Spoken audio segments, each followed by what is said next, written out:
Dice que en este momento es que es importante hacer alianzas informativas, apostarle al periodismo de investigación, y me da mucho gusto que en este contexto, en este debate de la salida de Azucena Oresti, las razones, el exhibir la hazaña, la tergiversación, las mentiras, la mala leche, regrese para comentar lo que publica en la revista Contralínea la querida Nancy Flores. Fíjese lo que escribe Nancy Flores, que confirma lo que en algún momento yo le adelantaba, le ponía ahí sobre la mesa. Y bueno, es una información, son datos que hemos estado manejando y esperando confirmar para ustedes ya por algunas semanas, y qué bueno que por fin podemos conversarlo aquí en Sin Censura. Le leo parte de lo que escribe y publica en la revista Contralínea Nancy Flores. Observadores electorales, el millonario negocio de las asociaciones civiles con Lorenzo Córdoba cuando fue consejero presidente del INE, y con su porfirito Edmundo Jacobo, secretario ejecutivo, que hoy también tiene negocitos de cabildeo, ¿no? En la administración de Lorenzo Córdoba, escribe Nancy Flores en la revista Contralínea, en el INE se facilitaron los negocios de organismos internacionales, asociaciones civiles e instituciones de educación superior con el árbitro electoral. Esa relación del ahora promotor de Xóchitl Gálvez con las asociaciones civiles llegó a tal grado que se crean fideicomisos temporales para pagar esas contrataciones por servicios de observación. Otros gastos con cargo al erario son asesorías, elaboración de proyectos, evaluaciones y hasta testificaciones sociales en licitaciones públicas. Tan solo en las elecciones de 2018 y 2021, el INE pagó cerca de 31 millones de pesos a las organizaciones que observaron los comicios y cerca de 21 millones a universidades, mientras que 3 organismos internacionales se embolsaron más de 55 millones de pesos entre 2015 y 2020. Al respecto, auditorías internas clasificadas como confidenciales dan cuenta de supuestas irregularidades como gastos sin comprobar. En momentos en que Lorenzo Córdoba se quita la máscara y apoya abiertamente las intenciones, las aspiraciones de Xóchitl Gálvez, en momentos en que Lorenzo Córdoba es el orador en los esfuerzos por la democracia, que no es más que esfuerzos de la oposición contra la 4T, es importantísimo hablar de esto que publica Nancy Flores, y a quien le agradezco mucho que nos acompañe. Nancy, ¿cómo estás? Te saludo con mucho gusto. Buenas tardes. Buenas tardes, Vicente. Como siempre es un gusto estar aquí en el programa Sin Censura y justo sí, pues abordar este tema que además nos agarra en una coyuntura importante, porque justo como tú lo decías, ahora resulta que Lorenzo Córdoba vuelve a la palestra político-electoral, ahora ya de forma muy descarada, pues acompañando justamente a el principal o quizá podríamos ya hablar del líder moral de las derechas, es decir, quien se ha asumido como líder moral del Partido Acción Nacional, del Partido de la Revolución Democrática y del Partido Revolucionario Institucional, en esta alianza que ha cobijado a Xóchitl Gálvez como candidata a la presidencia del conservadurismo. Pero llama la atención porque justo está convocado a ser el único orador en la siguiente pues marcha, una marcha pintada de rosa, este rosa del INE no se toca, y que conecta además otras asociaciones civiles, todas ellas satélites de Claudio X González Guajardo, este empresario, pues que más que estar dentro de los círculos empresariales, ya se ha delegado pues muy abiertamente a la política, algo que ya hacía desde hace bastantes años, pero ahora sí ya de forma muy intensa. Y justo en el periodo de Lorenzo Córdoba, pues se propició todavía más este tema de las asociaciones civiles, organismos internacionales e instituciones de educación superior que supuestamente venían a hacer observación electoral observación en los comicios para legitimarlos pues en realidad se les daba una millonada. Y esto llama sobre todo la atención porque el pasado 15 de diciembre, Vicente, en el Consejo General del INE, pues se estaba discutiendo todo este tema del presupuesto 2024 y ahí pues hubo hasta incluso una división nuevamente, dos grupos enfrentados, el grupo que todavía respalda las acciones y que venía justo de la época de Lorenzo, perdón, de la época de Lorenzo Córdoba, y otro grupo que indica que es necesario pues un uso eficiente y además racional del presupuesto público. El grupo que sigue respaldando las acciones de Lorenzo Córdoba pues pide que estos dineros se sigan entregando de forma discrecional a estas asociaciones civiles como había ocurrido en el pasado, y el otro grupo dice que pues sí, puede haber este dinero para observación electoral siempre y cuando se tengan reglas claras para fiscalizarlo. ¿Y qué es lo que ha ocurrido? Lo que nosotros documentamos en este reportaje al que haces referencia, Vicente, pues es justamente que existen dos auditorías internas, las cuales en este momento permanecen clasificadas como confidenciales, en tanto no concluyen, en las cuales se va documentando poco a poco que estas asociaciones civiles incurren en presuntas anomalías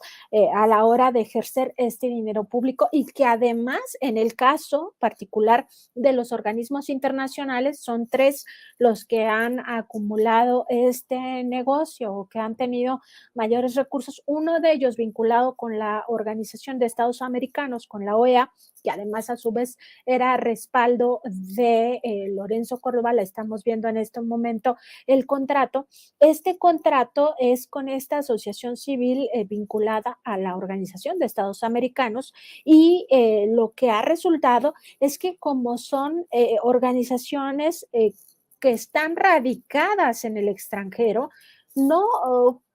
forman parte de nuestras leyes. Es decir, quedan ajenas a nuestro marco legal con el cual pues se obliga a todo ente que recibe dinero público a ser fiscalizado. Y además se da cuenta de una presunta triangulación de dinero, es decir, se le da una bolsa a estos organismos internacionales que a su vez contratan a asociaciones civiles, y luego se pierde el rastro de estos recursos. Una cosa realmente que llevó a una discusión muy intensa al Consejo General del INE en diciembre pasado, donde la postura de la Cámara de Diputados, hay que recordarle a la audiencia que los legisladores como representantes de partido, pero también como representantes de uno de los poderes, que es el poder legislativo, están presentes y participan dentro de esta discusión. Y ahí muy claramente dos legisladores en forma particular, el diputado Sergio Gutiérrez de Movimiento Regeneración Nacional y el diputado Irán Hernández del Partido Revolucionario Institucional, señalaban que la postura de la Cámara de Diputados es justamente que no se siga destinando dinero público a estas asociaciones civiles de forma discrecional. Incluso el representante del PRI hablaba de que existe un claro conflicto de interés porque hay exfuncionarios del INE directamente vinculados a estas organizaciones internacionales, y ambos decían que el presupuesto pues en realidad se ha manejado de forma discrecional, lo que ha permitido que estas asociaciones civiles, instituciones de educación superior locales, es decir, que están basadas en México, más las organizaciones internacionales, en realidad no hayan rendido jamás cuentas de este dinero que se les está entregando, ni cómo su trabajo impacta realmente en la democracia. Contrario, decían, a lo que pasa con los partidos políticos, donde se les fiscaliza todo. Y no es que estuvieran en contra de la fiscalización hacia partidos políticos, sino más bien que había una exigencia de decir, ok, les van a dar dinero a las asociaciones civiles, pero dénselo con reglas claras. Eso mismo también lo propuso en su momento la propia Carla Humphrey, que fue la consejera que encabezó estos esfuerzos del análisis del presupuesto 2024, e incluso la presidenta del INE, Guadalupe Tadei, pues señalaba que no hay que confundir, o sea, dinero público sí hay para la observación, incluso de carácter internacional, los observadores internacionales sí van a venir, lo que ahora quedaba como una partida en cero es lo que se acaba destinando a las asociaciones civiles que no necesariamente hacen un trabajo de observación, sino más bien de legitimación de todo el proceso con algunos estudios, algunas asesorías y que no necesariamente es lo que más se ocupa o se necesita. Entonces es un tema muy interesante, Vicente, que me parece a mí que todos debemos de poner atención porque al final pues es dinero del pueblo de México, no es dinero de ellos y no se puede estar utilizando de forma discrecional para beneficio de unos cuantos. Ahora mismo estamos viendo, Vicente, esta parte de las sanciones que sí ha impuesto el INE, esta comisión de fiscalización, a asociaciones que incluso han incumplido, pero esto es mínimo. La fiscalización que se hace a estas asociaciones es mínima y como tú puedes observar ahí, pues ni siquiera supera los 100,000 pesos de sanción, cuando seguramente las anomalías son mucho mayores. Estoy revisando lo que escribes, lo que publicas, Nancy, y dices que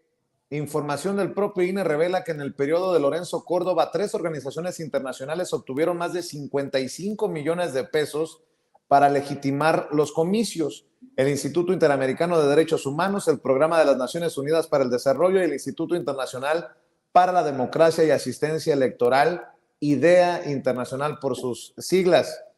Y fíjate que me estaba acordando, ahora que tanto relajo se hizo con la salida de Edmundo Jacobo como secretario general, que abre una cabildera, una firma que se dedica a cabildear. Yo pregunto si sería muy loco pensar que por lo menos alguno de estos esfuerzos estaría encabezado por Edmundo Jacobo. No quiero especular, pero es precisamente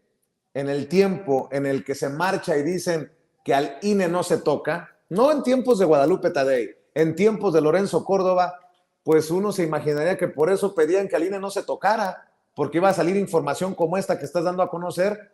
que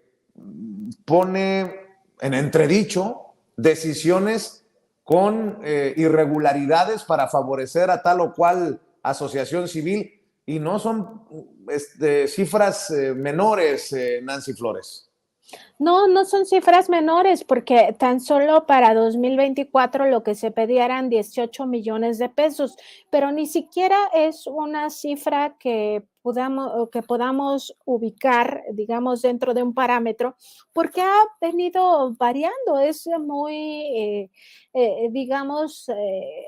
que variable,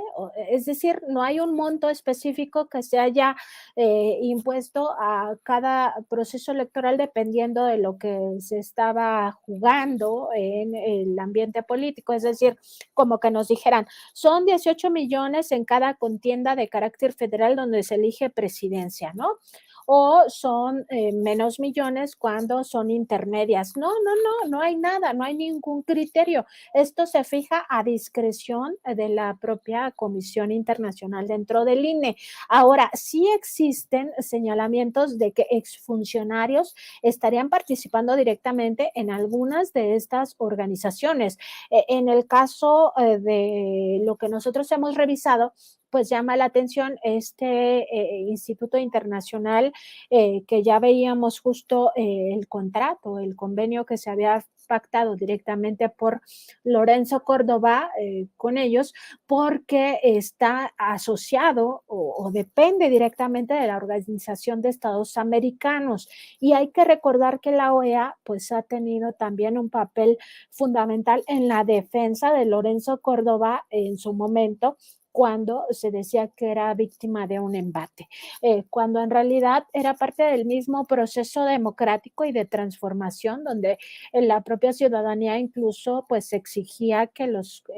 consejeros electorales pues se reduzcan los salarios conforme lo marca la Constitución, ¿no? Que se ajusten a la austeridad republicana. Y en este caso, lo que comentas,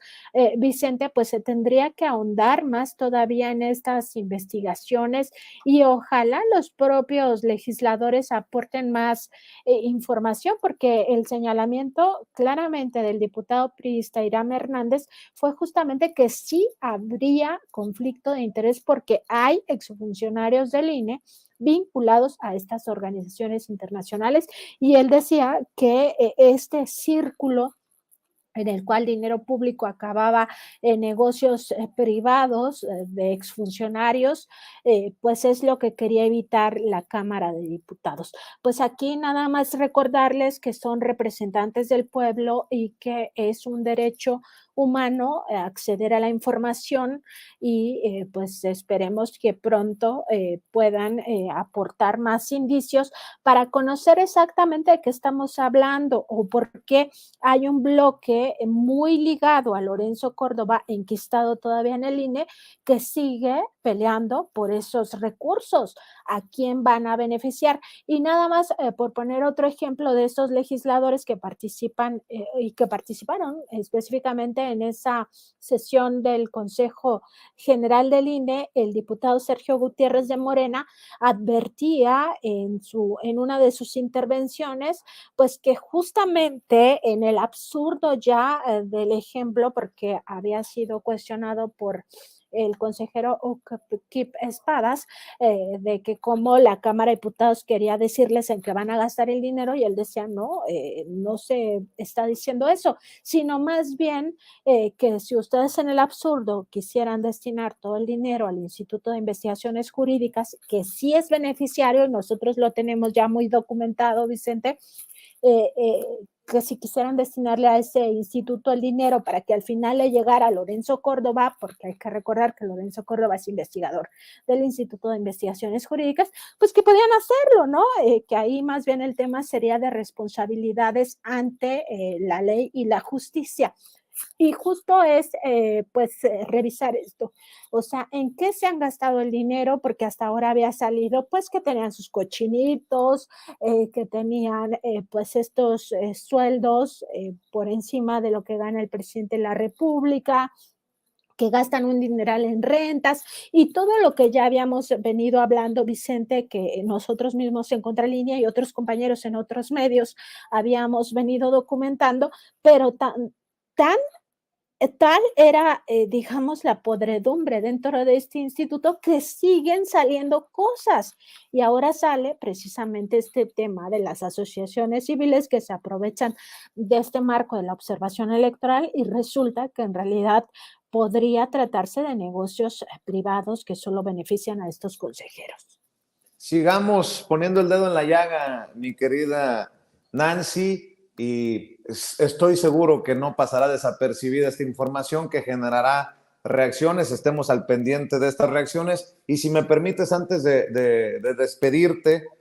bueno, además de mandar un saludo a Sósimo, a Miguel, a todos ahí en la redacción de Contralínea, déjame pedir tu opinión acerca de las circunstancias en el país que llevan a algunos a tergiversar, a mentir y me imagino que a cobrar mucho dinero.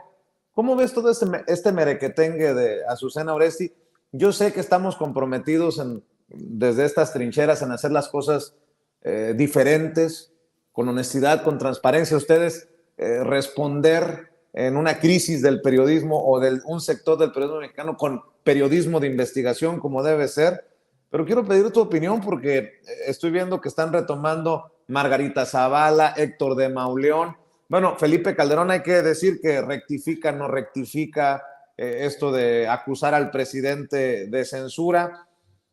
pero de llamar la atención, ¿no? Por lo menos decirlo de alguna manera, de llamar la atención que pasaron de tener estos opositores en los medios, muchos, de prócer de la libertad de expresión a Carlos Loret de Mola, luego a Ciro Gómez Leiva y ahora a Azucena Uresti. ¿Cuál es tu opinión, si te puedo preguntar tu opinión, querida Nancy, sobre este tema? Vicente, fíjate que,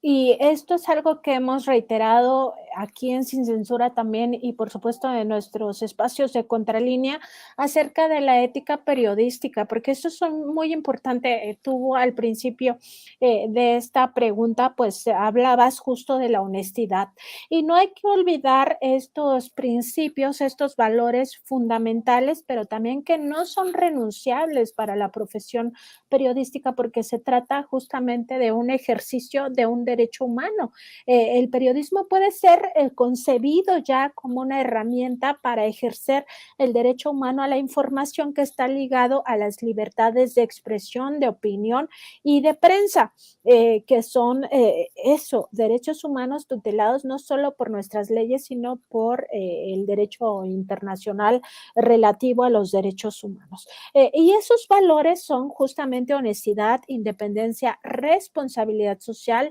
y también la búsqueda de la verdad. Eso es lo que nos debe de mover y si hablamos de búsqueda de la verdad, pues aquí vamos a decir que nunca hubo búsqueda de la verdad en esta sugerencia que claramente hizo Azucena Uresti. Y a mí me gustaría leer 4 puntos de la Carta Mundial de Ética Periodística que nos da o nos puede dar luz acerca de lo que no se cumplió éticamente en este caso, donde se sugiere incluso una censura. No es que ella diga me censuraron, pero sí dice que debido a las circunstancias, porque ella siempre le ha dado voz a los que se quieren acallar desde esferas político-gubernamentales y pone como ejemplo a las madres buscadoras, pues da a entender claramente que es un hecho de censura. Y esta Carta Mundial lo que nos dice, en primer lugar, es que respetar la verdad de los hechos y el derecho del público a conocerla constituye el deber primordial del periodista. Esto sin duda tiene que ver con los 4 valores que ya habíamos hablado, sobre todo con la búsqueda de la verdad. En el punto número 2 nos dice, de acuerdo con este deber, él o la periodista defenderá en todo momento el doble principio de la libertad de investigar y de publicar con honestidad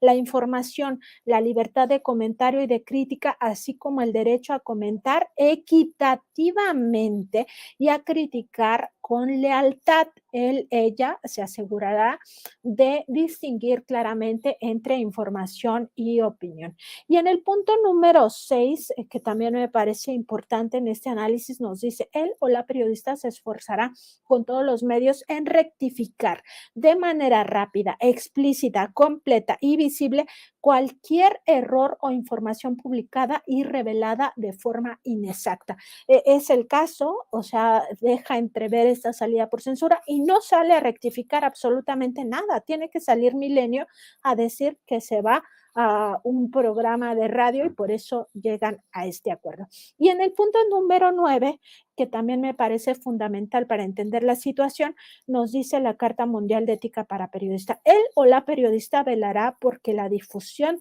de información o de opiniones no contribuya al odio o a los prejuicios y hará todo lo posible por no facilitar la propagación de la discriminación por motivos de origen geográfico, social, racial o étnico, género, orientación sexual, idioma, discapacidad, religión y opiniones políticas. Ahí está, Vicente. O sea, me parece que esto ha contribuido nuevamente al odio, a los prejuicios, toda la campaña que se viene de desprestigio hacia el propio presidente López Obrador, pero en general hablando de un régimen dictatorial, que no existe la libertad de prensa, pero todo sigue expresando, ¿no? Que no existe la libertad de prensa y que hay un dictador y el dictador no les hace nada, ¿no? O sea, como, o sea, es que esto ya me parece que también rayan en el ridículo de estar falseando una realidad que los desmiente un día sí y al otro también, porque no ha sido solamente esta mentira, sus mentiras las inflan, les llegan a durar de entre un día, 24 horas, a veces una semana, a veces un par de meses, pero al final la propia realidad los desmiente. Como digo, no es la primera mentira que se infla de esta manera, ha habido otras. El caso de que el dólar iba a llegar a 25 pesos en la paridad, pues ya vimos que no, eso medianamente tardó tiempo en desmentirse con la propia realidad, pero al final siempre acaba desmintiendo todas estas aseveraciones que pues buscan inflar noticias falsas. Y eso pues no es ético. O sea, al final yo resumiría esta situación como falta de ética en todos los que han participado en esta pues nueva campaña para decir que en la presidencia de la República hay un dictador, cosa que no se ve por ningún lado, y tan es así que el propio presidente pues claramente lo ha dicho, hay tanta libertad que diario lo insultan y ninguna de esas personas ha sido desaparecido político o preso político, porque pues existen las libertades y eso es una realidad que los va a seguir desmintiendo, Vicente. Pues como siempre, yo agradecido, mi querida Nancy, contigo por compartir la información, por compartir tus opiniones. Ya sabes que hay admiración por el trabajo que realizas, que realizan en la revista Contralínea, y pues ya te extrañábamos por acá en estos lares, mi querida Nancy. ¿Por qué no cerramos invitando a esta audiencia que tanto te admira, te respeta y te aprecia para que siga apoyando los esfuerzos que realizan y que realizas, Nancy?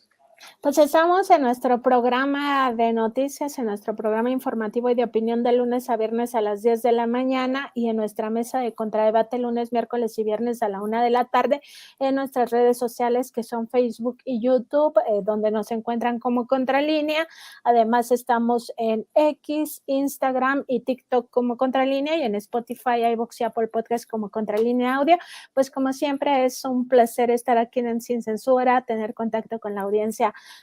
tuya, Vicente, y por supuesto siempre pues a la expectativa de qué es lo que siga pasando y sobre todo ahora que, como dice el presidente, estamos en época de sopilotes, pues nada, estar alertas y ya sabemos cómo se las gastan, entonces pues sí, ir cada vez siendo más finos en nuestra percepción de la realidad y esperar a que la realidad los desmienta, que es un día sí y al otro también. Así es. Esperemos hacer la cooperacha entre nosotros aquí en Sin Censura y Contralínea para mandarle su cajita de Kleenex cuando empiece con su chilladera a Lorenzo Córdoba por lo que acabas de publicar, Nancy Flores. Te mando un abrazo, Nancy. Adiós, Vicente, que tengan buena tarde, hasta luego. Igualmente, Nancy Flores, corresponsal de la revista Contralínea, hablando con nosotros sin censura y porque